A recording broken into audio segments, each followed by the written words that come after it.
come nicely to my next question, how you transitioned away from the business to television.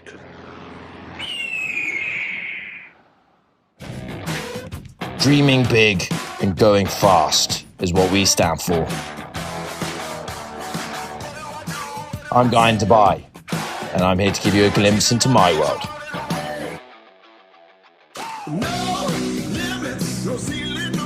I'm on a mission to hunt down the biggest thrills in the world's most electrifying city. Diving to the deepest depths, panning across the skies to take you on an extreme journey that no one has ever seen before.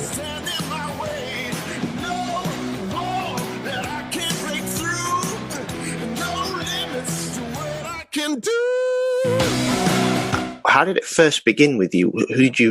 Was it connections that you already made through the business world? And did you ever consider, did you ever think about television? The TV wasn't really ever thought about at that point. We did look at new business ventures at one time with my old business partner back then.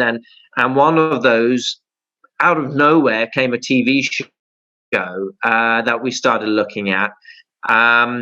And we didn't actually do that TV show. It was just I had put a concept together and he really liked it. And it was interesting just to see that I was getting support for that idea. And I spoke with a few TV people at the time, and we had been working on a series of videos. And I started to understand a really simple thing, which formed my whole understanding about how the business of TV works. We were talking with a network that had online portals, so they had websites basically, and they had a huge number of a huge audience, and they needed content.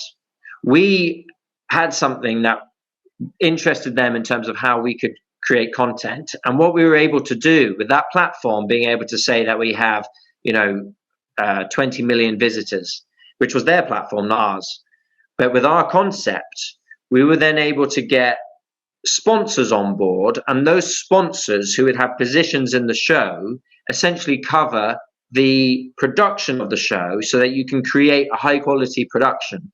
And from a business owner's point of view, I've always been thinking about how do you get capital in order to do your projects.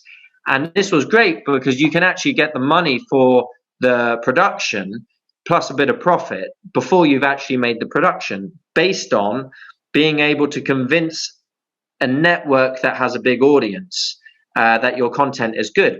And so that understanding has basically formed the whole concept of what my business is now. So I then later after this, I thought, well, nowadays, and that was a business production that we were doing.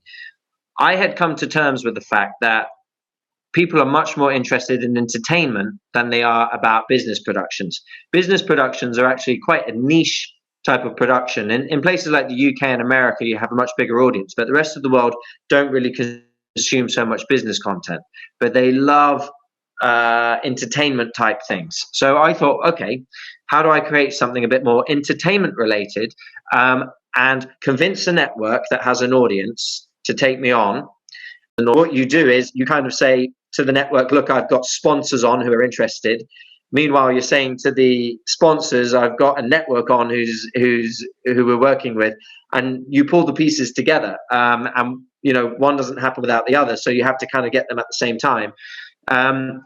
Now, my ambitions when I did that were that I was going to have a huge amount of sponsorship and a huge amount of viewership. And I tend to find that actually it ended up being down here, but I pulled it together, and that allowed me to get to the next level and pulled them together. And now I'm working at the level that probably is what I had in mind about 2 or 3 years ago in terms of viewership and sponsorship. But you see, it's very much a ladder. Every bit of publicity, every platform that you're on, every sponsor arrangement that you have allows you to get to the next level.